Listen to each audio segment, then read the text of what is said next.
Avez-vous déjà rêvé d'être une star, de marcher sur le tapis rouge, sous les flashs des photographes, acclamé par des milliers de fans? Pour beaucoup, c'est le rêve ultime. Mais que se passe-t-il quand ce rêve tourne au cauchemar?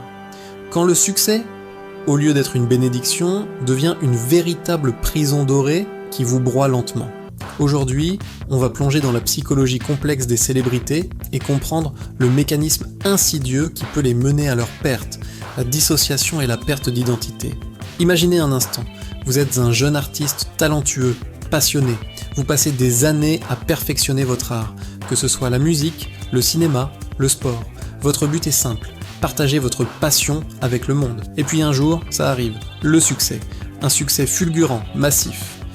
Du jour au lendemain, votre nom est sur toutes les lèvres, votre visage sur tous les écrans. Les gens vous reconnaissent dans la rue, crient votre nom, c'est grisant, non? Au début, oui. C'est la validation de tout votre travail, la concrétisation de vos espoirs. Mais très vite, quelque chose d'étrange se produit. Les gens ne voient plus seulement votre talent, ils voient une image, une icône. Ils projettent sur vous leurs propres fantasmes, leurs attentes, leurs désirs. Votre personnage public, celui des magazines et des interviews, commence à prendre le pas sur la personne que vous êtes réellement. C'est là que le piège se referme. Pour gérer cette pression immense, cette attention constante, beaucoup de célébrités développent, souvent inconsciemment, un mécanisme de défense, la dissociation.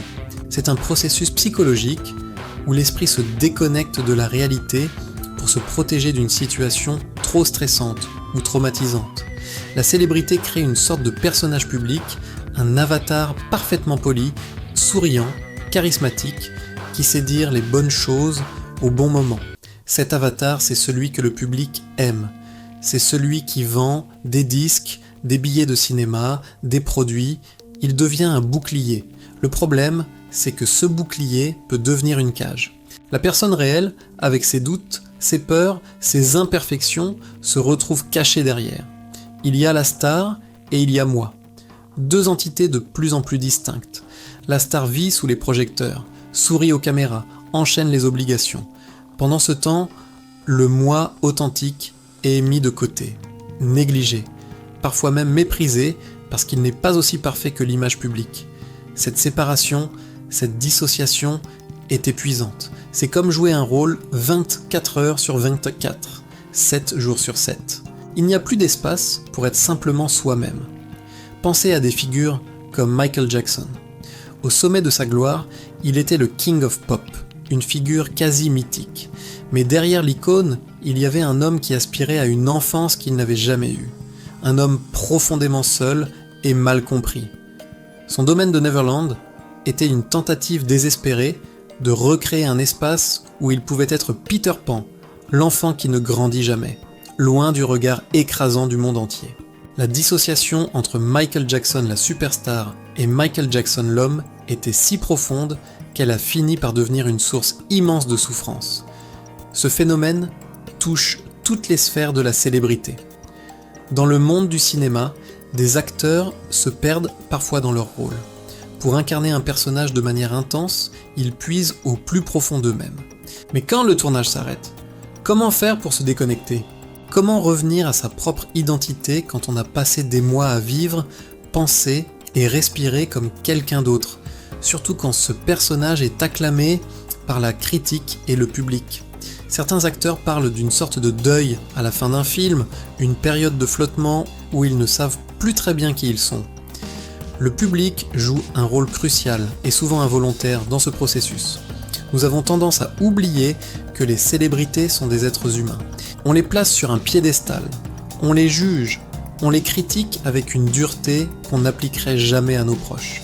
Chaque prise de poids, chaque faux pas vestimentaire, chaque mot de travers est disséqué, commenté, moqué sur les réseaux sociaux. Cette surveillance constante crée une anxiété permanente. Comment peut-on se construire, évoluer, faire des erreurs et apprendre quand des millions de personnes vous regardent et attendent la moindre faiblesse? C'est impossible. La seule solution est de se cacher encore plus profondément derrière l'avatar parfait. Cette perte d'identité progressive est dévastatrice. La personne commence à se demander « Est-ce que les gens m'aiment pour ce que je suis ou pour l'image que je projette ? Si je montrais mon vrai moi, avec mes angoisses et mes défauts, est-ce qu'on m'aimerait encore ? Cette question est terrifiante. La peur du rejet est si forte qu'elle pousse à maintenir la façade à tout prix. Et c'est là que les comportements autodestructeurs apparaissent souvent. Pour combler le vide intérieur, pour calmer l'anxiété, pour s'anesthésier de la douleur d'être déconnecté de soi-même, certains se tournent vers l'alcool, les drogues, les comportements à risque. Ce ne sont pas des signes de faiblesse morale, mais des symptômes d'une profonde souffrance psychologique. Des tentatives désespérées pour ressentir quelque chose, n'importe quoi, ou au contraire, pour ne plus rien ressentir du tout. On l'a vu avec des artistes comme Amy Winehouse, dont la musique était un cri de douleur à cœur ouvert. Plus elle devenait célèbre, plus la pression augmentait, et plus elle semblait se perdre, incapable de réconcilier la jeune femme passionnée de jazz de North London avec l'icône mondiale scrutée à la loupe par les tabloïds. Sa propre identité a été dévorée par son personnage public. Britney Spears est un autre exemple tragique. Pendant des années, elle a été l'incarnation de la pop star parfaite avant que la pression ne la fasse imploser sous nos yeux. Sa crise de 2007, où elle s'est rasé la tête, n'était pas un acte de folie, mais un acte désespéré pour reprendre le contrôle de son image, pour détruire le symbole que tout le monde voulait posséder et contrôler. C'était un non violent et choquant à l'industrie et au public qui l'avait dépossédée d'elle-même. Alors comment s'en sortir ? Certains y arrivent, ils prennent des pauses, s'éloignent des projecteurs pour se reconnecter à l'essentiel. Ils s'entourent d'un cercle de confiance, des amis et une famille qui les connaissaient avant la gloire et qui les voient pour ce qu'ils sont vraiment, pas pour ce qu'ils représentent. Des gens qui peuvent leur dire la vérité, même quand elle est difficile à entendre. Ils travaillent aussi beaucoup sur eux-mêmes, souvent avec l'aide de thérapeutes, pour apprendre à poser des limites, à dire non et à intégrer leur personnage public et leur moi authentique en une seule et même personne, saine et équilibrée. C'est un travail de longue haleine qui demande du courage et de l'humilité. Il est essentiel de comprendre que la célébrité n'est pas un conte de fées, c'est un environnement professionnel extrêmement exigeant et souvent toxique.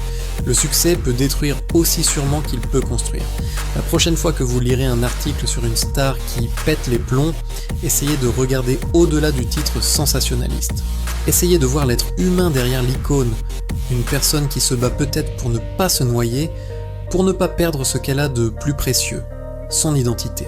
Le succès n'est pas l'ennemi en soi, c'est la déconnexion d'avec soi-même qu'il peut engendrer qui est dangereuse. En tant que public, nous avons aussi une part de responsabilité. En choisissant d'être plus bienveillants, moins dans le jugement, et en nous rappelant que derrière chaque écran se trouve une vraie personne, nous pouvons contribuer à créer un environnement un peu moins hostile. Et pour les artistes, le plus grand défi n'est pas d'atteindre le sommet, mais de réussir à y rester soi-même.